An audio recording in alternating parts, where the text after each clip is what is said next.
महाभारत के भीष्म पर्व और शांति पर्व से ली गई ये दिव्य कथा हमें उस क्षण में ले जाती है जब एक योद्धा ने किस्मत, समय और मृत्यु तीनों को अपने आगे झुका दिया।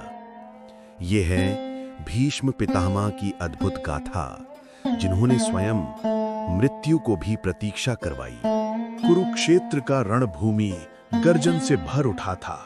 बाण बिजली की तरह चमक रहे थे।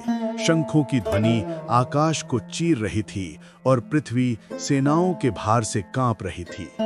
इसी अनंत कोलाहल के बीच भीष्म अडिग, अद्वितीय और अपराजित खड़े थे। और फिर कृष्ण के संकेत पर अर्जुन ने बाणों की वर्षा की।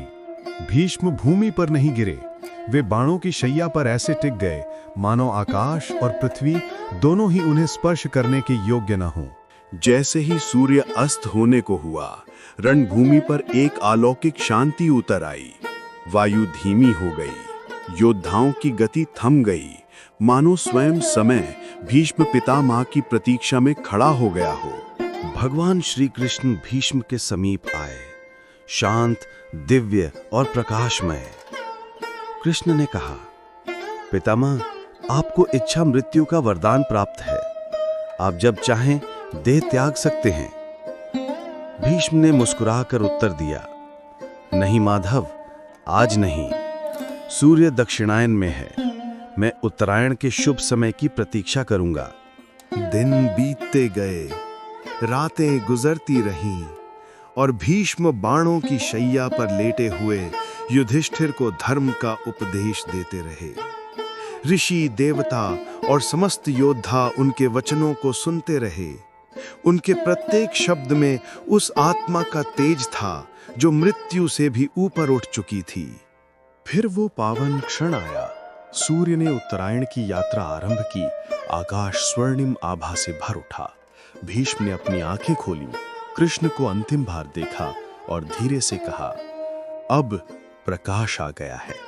और फिर भीष्म ने सहजता से, शांति से अपने प्राण वापस खींच लिए। बाणों की शैया विलीन हो गई। आकाश से पुष्प वर्षा होने लगी। जिसने साम्राज्यों को पराजित किया, उस योद्धा ने आज मृत्यु को भी जीत लिया, अपनी इच्छा से। इस प्रकार महाभारत के भीष्म पर्व और शांति पर्व में वर्णित ये दिव्य कथा पूर्ण होती है, जहां भक्ति, ज्ञान और संकल्प ने समय को भी नतमस्तक कर दिया।